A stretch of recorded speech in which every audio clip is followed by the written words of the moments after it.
which I gather is something to do with raspberries. Thank you, Brian. Hello, everybody. This is my first FOSDEM. It's quite impressive what's going on here. So I'm really enjoying it. Thank you for having me. I'm here, as Brian said, to talk about the RED method. Patterns for implementation and monitoring, and for such a dry subject. I'm quite surprised to see so many of you. But I'll try and make it a little bit more interesting. God, the audio is terrible, isn't it? Oh, just my voice. So we'll start with some questions. This talk's mainly going to be about Prometheus and Kubernetes for examples, but the theory is general. So who here is using Prometheus? Not too bad. Who here is using Kubernetes? And who is using Prometheus and Kubernetes? Oh, okay, good. So, quick introduction. My name's Tom. David, who's in the crowd, and I started a company called Causal recently. It's just the two of us. We're bootstrapped, no VC, and we're running a hosted version of Prometheus, basically. Before that, I worked at a company called Weaveworks, which is where I kind of got into Prometheus and Kubernetes. Before that, did a brief stint at Google, with Ryan, in fact. And before that, another startup called Koenig, where we worked on Cassandra. This talk is going to be in 4 sections if I get enough time. How long have I got? Half an hour. Talk is going to be in 3 sections. Now we'll go really quickly.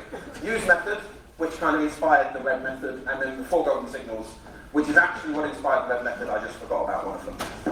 So, introduction. Why am I giving this talk? There's a Prometheus conference called PromCon. It happened in August, I think. And this RED method thing was mentioned a whole bunch of times. And no one really kind of explained what it was. And we had a few people saying, what's this RED method? What's this RED method?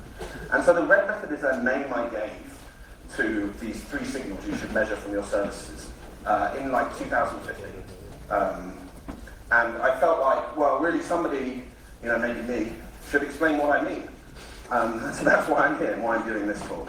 And why, that's why I'm here. So we'll start first with the use method. The use method is something that a chap called Brendan Gregg invented, and it basically specifies for every resource in your thing, in your cluster, in your application, you should measure the utilization, the saturation, and the error rate. And it gives some basic definitions of these things. So utilization means, for what percentage of time was this thing busy? Saturation means, how much work does this thing have to do? I mean, this is kind of poorly defined, as you'll see later. And error rate means how many errors are happening, maybe per second or something. And a resource in this case might be your CPU, your memory, your disk, your network is a good one. But it could also be things like interconnects. It could also be kind of more virtual things. You could think of like queues of resources almost. The use case for this, I find generally, is if you're hunting performance issues. And, oh, your phone's ringing, David. Should I talk to anyone? Okay. I'm using it to tether because the Wi-Fi in here sucks. And I don't have tethering on my phone. So this is more used for kind of hunting down issues. It turns a kind of unknown unknowns into known unknowns. And you can now have a kind of methodical approach to hunting down performance issues. It makes a kind of, what do I look at when something's gone wrong, into a kind of tractable problem, which is why I like it. I'm now going to give you some brief examples of how you do this with Prometheus and Kubernetes. So this would tell you the node CPU usage. This is a particularly nice one. I took this actually off Brian. You basically average it because this deals very nicely with different numbers of CPUs and different hosts. Saturation, this is really just your run queue length, your load averages. So pretty easy to do in Kubernetes. Here, I like to normalize my saturation by the number of CPUs. So I can try and have no units on everything. So I know kind of 100% bad, above 100% terrible, below 100% easy. So this is kind of why I divided it by the number of CPUs. You'll notice no way of measuring error rates on CPUs. We did have an idea of using mtail to grep through dmessage and look for kind of like machine check exceptions. And we did that on our machines, and they're all running on Amazon, so there's just no errors. I guess if there was an error, the VM would just disappear. So similarly, you can do the same for memory utilization. This gets really dry, so I'm not going to do it anymore. But basically, you construct these queries that kind of go through and say, how much of my memory is in use, and how much of my memory saturated. The memory saturation is kind of a weird one. Brendan's use method page suggests maybe use your paging rate. There's maybe a really high rate of paging in and out, means you've got a lot of contention for your memory. This is particularly troublesome because it doesn't have a unit that's kind of, you can't say what is 100% paging. And again, no errors. And then, the list goes on, and there's some really hard cases, like we've talked about CPU errors and memory errors. It turns out getting hard disk errors out of the Linux kernel is relatively difficult. I think we found one in Sisters, but the node exporter doesn't scrape it yet. So I think, David, you're working on that, right? Yeah, smart errors, you could use a book of smart errors. Again, in a virtualized environment, smart errors are kind of meaningless, right? And a lot of these are kind of meaningless in a virtualized environment. The other thing it doesn't really capture is like most of my, well, not most, but a very common problem I've had when running systems is you run out of disk capacity. Where does that fit in this model? Network utilization is a really tough one as well, because how do you know what 100% is? You kind of have to know that this instance has gigabit networking, this has 10 gigabit networking, to get your kind of... And I was just having a really interesting conversation with a chap from Intel about exposing metrics from your interconnects and from your PCI bus and everything. And I kind of asked him to do all the work. But yeah, we don't currently have that yet. So a quick demo, and then we can get on to the actual thing we're here to talk about. There is one other thing I wanted to add, whilst I'm mirroring my displays, is that I built a little library called, it's got an awesome name, it's in our open source thing, it's called Clumps. Clumps stands for Kubernetes Linux Use Method with Prometheus. But basically, if anyone can think of a better name, that would be very welcome.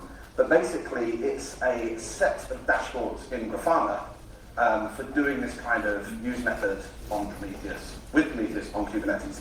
And it's all written using JSONet, which is a configuration language that kind of came out of a 20% project at Google.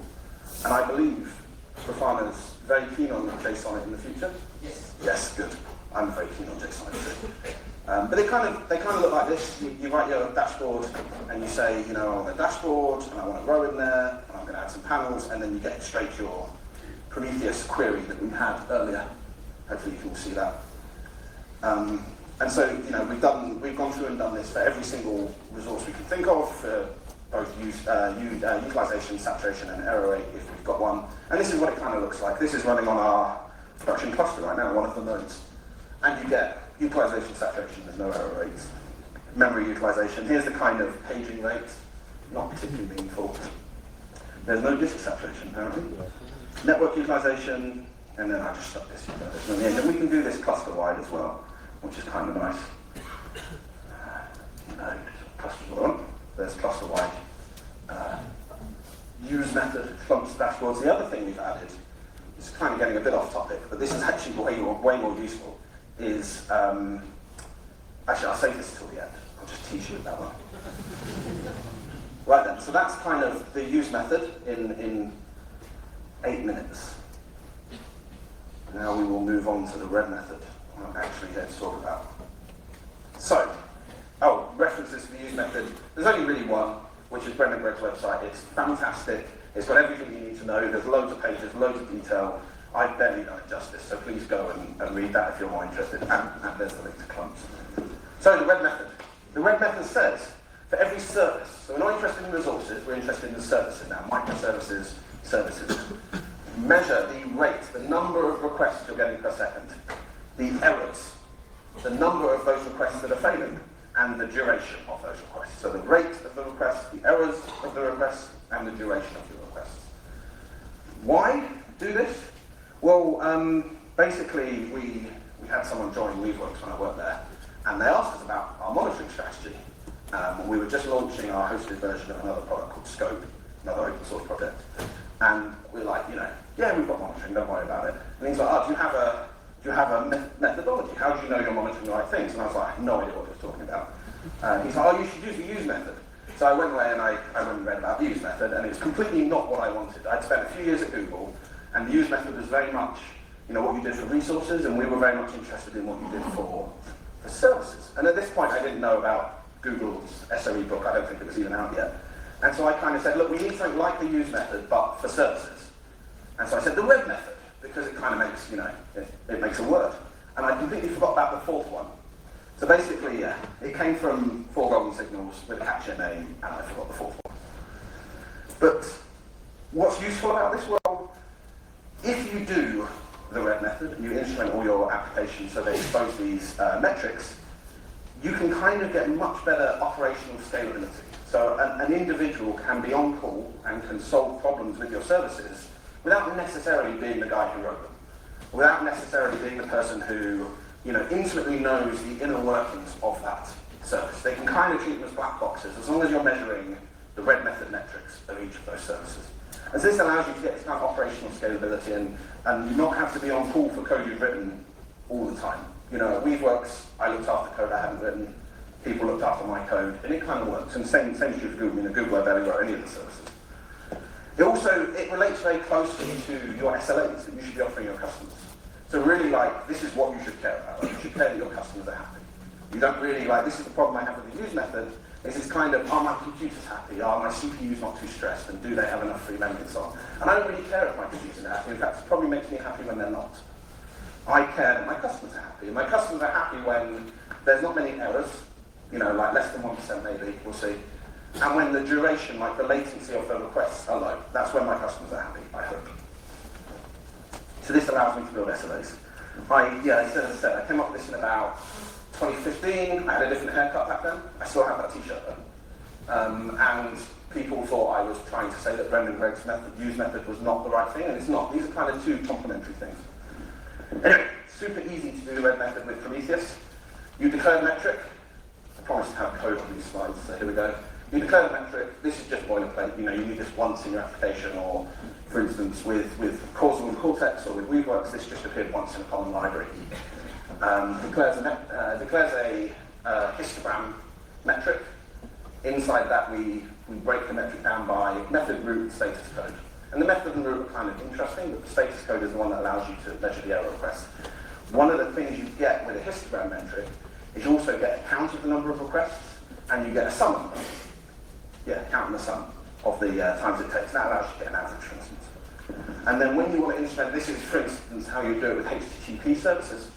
I like the idea of having a little bit of middleware. So this wrap function takes a HTTP handler, instruments it, and returns another HTTP handler. And then the other thing I wanted to point out here is there's this really cool library called HTTP Snoop.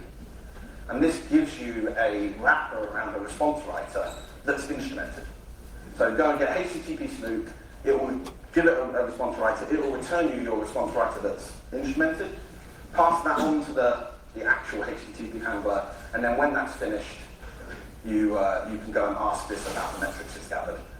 It's pretty cool. Actually, if you look into it, it's like how to do this auto-generation explosion of all the different interfaces that the response writer might potentially implement and so on. There's a long thread about, is this the right thing to do? But I like it because it's one line of code. Also don't forget to expose the Prometheus metrics handler. And that's it. You've now instrumented your services with the red method.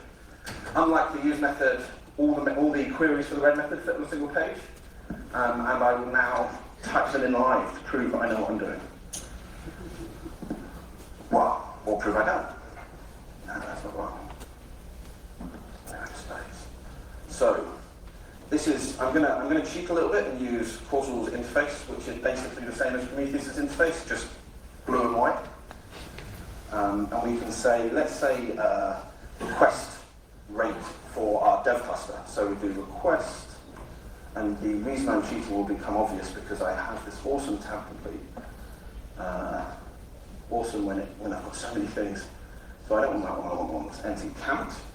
So this is the number of requests we've handled across all our services. I mean, if we look at the table for this, you'll see, there's literally hundreds of services, and that's not particularly useful. So what I'm going to say is I'm only interested in a particular job, and that's going to be our dev front end, and I want to know a moving 1 minute rate of that. So there you go. We're handling about 460 requests a second on our development front end. This is actually interesting because the Wi-Fi at FOSDEM is exposing loads of Prometheus metrics, and they're all being sent to us. And that's Ben and Richie have done that. And, well, they must have turned something off back in the day. And then we can start saying, well, now we know how many requests a second we're getting, we can take the number of errors and divide it by this. So the way we do that is we go, that status code label that we put in the metric, we're going to say status code, and we're going to say it doesn't match a regex, which is 200.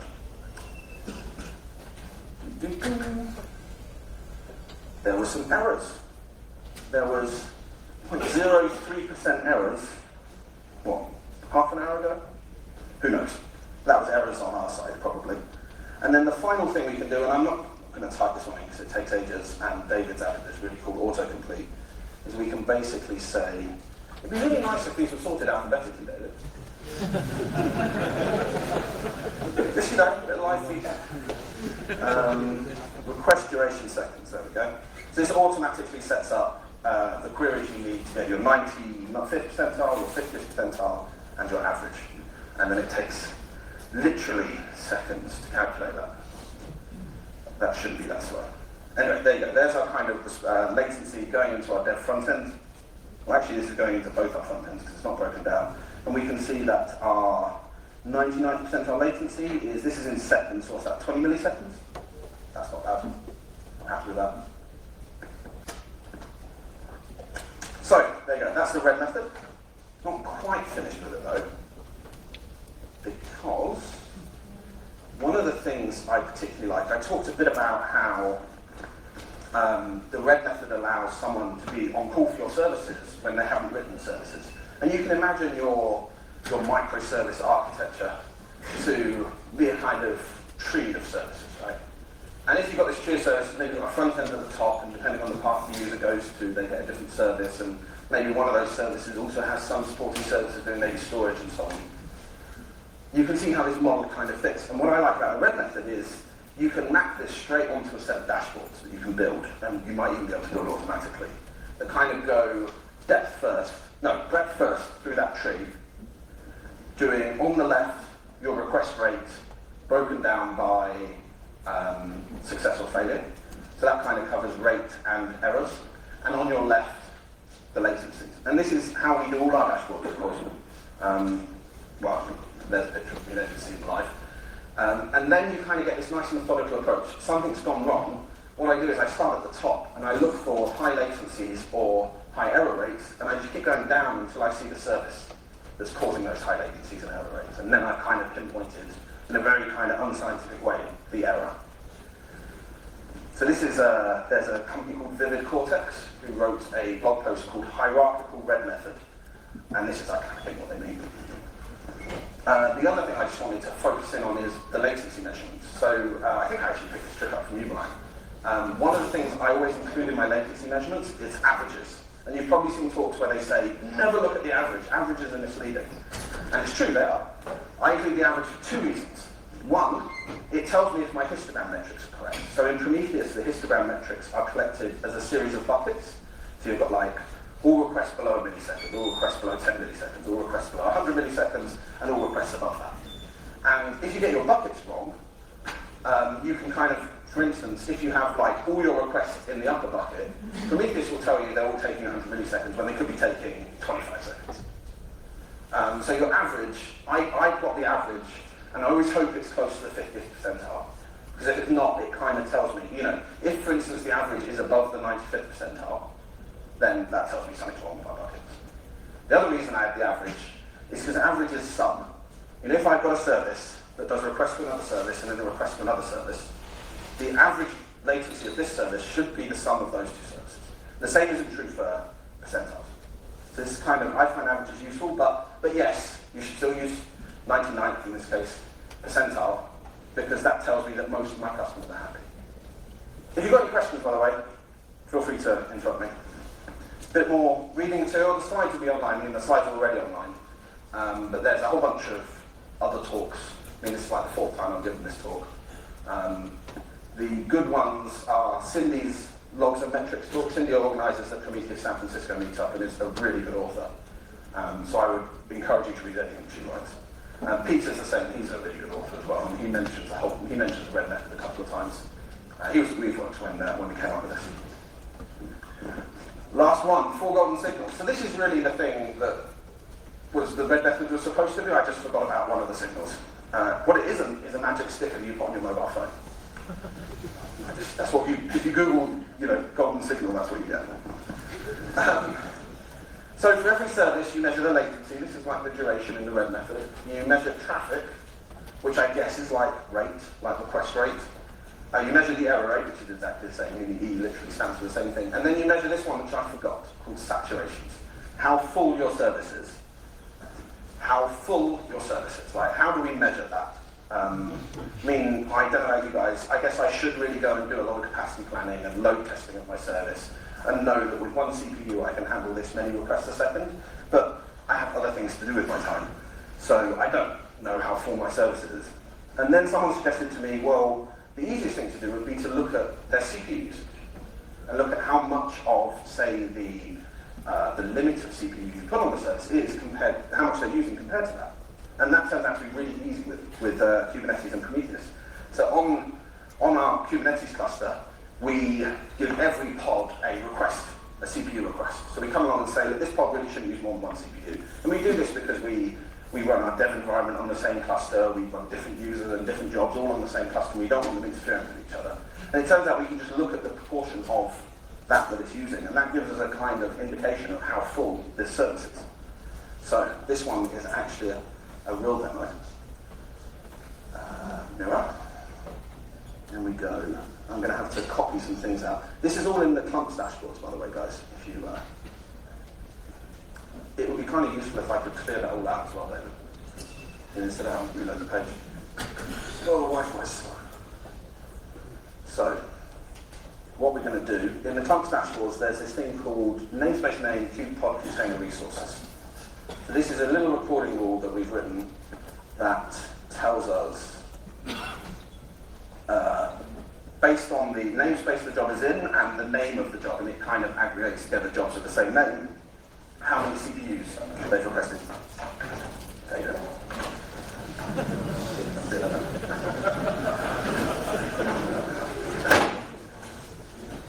Just give this chap a sec.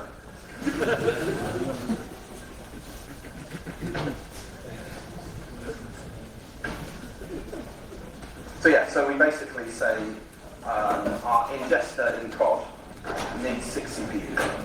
It's quite a lot, actually. I thought it would take more than that.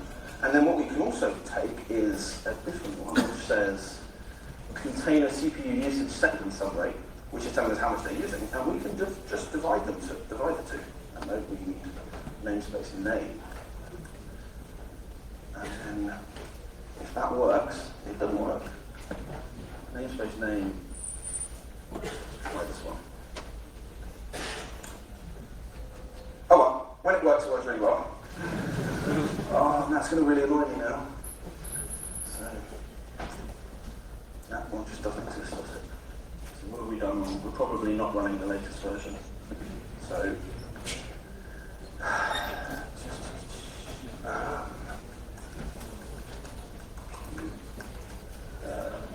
we just don't need that. And we just don't need that. No, okay, I give up. Oh no, there we go, it works good. So now let's divide them. There's a bug there somewhere. And let's take that one. This is how you know the demo is real. If that worked first time, right, it would have been far too polished. And here we go. We can now tell how full our services are. And because we're monitoring the FOSDEM Wi-Fi traffic with our system, you can see, like, time's up. Luckily, this is my last thing I'm going to say. You can see that, like, our query in dev is actually 20% over its capacity. So now we know how full it is. And that's it from me. There's more you can read, and there's a summary. But thank you very much.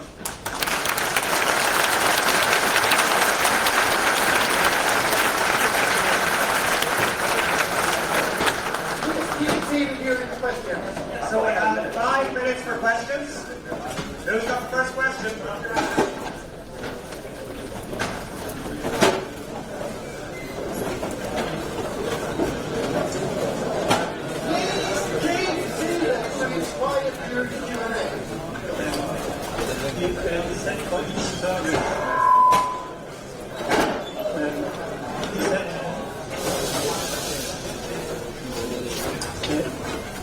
You said that these metrics should be required for each service.